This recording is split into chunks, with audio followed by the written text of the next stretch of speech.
Karena ternyata segala sesuatu itu ada di sisi Allah, maka mintalah kepada Allah Subhanahu wa ta'ala. Kayak ada orang yang menghafal Quran mengandalkan kecerdasannya. Beda dengan yang menghafal Al-Quran mengandalkan iman kepada Allah Subhanahu wa ta'ala. Karena ilmu di dalam Islam tidak disimpan di dalam pikiran dan kepala kita, tapi ilmu di dalam Islam itu disimpan di dalam hati. Al-fiqhu fiqhul qulub. Pemahamannya itu dilakukan dengan hati. Mungkin teman-teman ada yang pernah dengar cerita Abdullah ibnu Mas'ud menghafal Al-Quran 1 juz hanya dengan sekali dengar. 1 juz loh hafalannya dengan cuma sekali dengar. Udah gitu Nabi ngumpulin para sahabat. Ayo kumpul, halumu ilayya. Ayo kumpul ke sini. Telah turun ayat kepada saya yang lebih saya cintai daripada dunia dan seisinya, yaitu surat Al-An'am yang dibuka dengan kalimat pujian Alhamdulillah. Terus Nabi bacain nih surat Al-An'am 1 juz. Bayangin teman-teman, para sahabat selama mendengar Nabi membaca Al-Quran 1 juz, gak ada para sahabat yang bergerak sama sekali. Gak ada yang bergerak. Sampai para ulama bilang seandainya merpati bikin sarang di atas kepala mereka, jadi itu sarang. Saking khusyuknya. Para sahabat itu mendengar Nabi baca surat Al-An'am 1 juz dan khusyuk. Nggak ada yang bergerak sama sekali. Diam aja dengerin.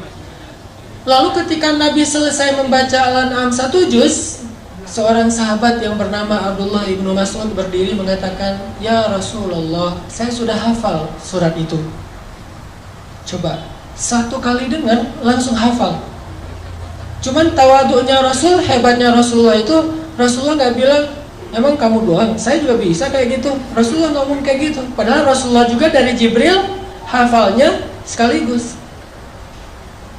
Rasulullah malah bilang, "Oh gitu, coba Abdullah kamu baca."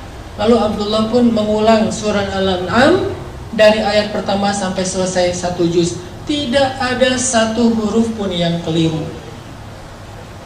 Apa yang membuat Abdullah mudah dalam menghafal Quran?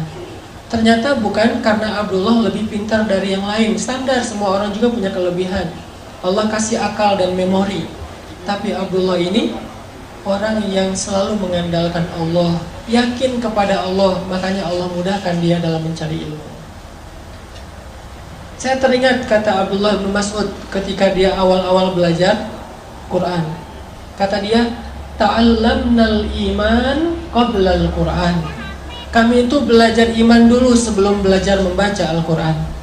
Sehingga kalau kami membaca Al-Quran, iman kami bertambah.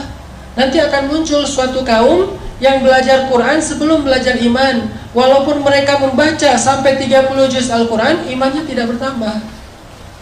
Belajar iman sebelum belajar Quran. Apa arti belajar iman? Belajar yakin sama Allah. Nih saya nih lagi menghafal Quran. Dan Al-Quran ini adalah firman Allah, kata-kata Allah. Kalau saya pengen mudah menghafal Al-Quran, saya harus minta sama yang memiliki kata-kata ini. Pemiliknya adalah Allah SWT. Berdoa, "Ya Allah, mudahkan saya menghafal Quran. Ya Allah, mudahkan saya bertilawah Al-Quran." Allah mudahkan. Jadi bukan hanya mengandalkan kemampuan otak kita, bukan hanya mengandalkan kemampuan memori kita, tapi andalkanlah Allah dalam segala urusan kita. Mulai dari belajar ilmu, mengamalkan ilmu, beribadah, bekerja, apapun, andalkan Allah Subhanahu wa ta'ala. Jangan bikin Allah kecewa sama kita. Jangan buat Allah ilfil sama kita. Kalau Allah udah berpaling dari kita, kalau Allah udah unfollow kita nih, itu udah bahaya. Jangan sampai Allah unfollow. Apa unfollow-nya kalau dalam bahasa Al-Quran? Baro'atun minallah. Allah udah gak mau terlibat lagi dalam urusan kita. Jadi orang kalau misalnya mengandalkan Allah, dia akan melihat banyak keajaiban teman-teman dalam hidupnya.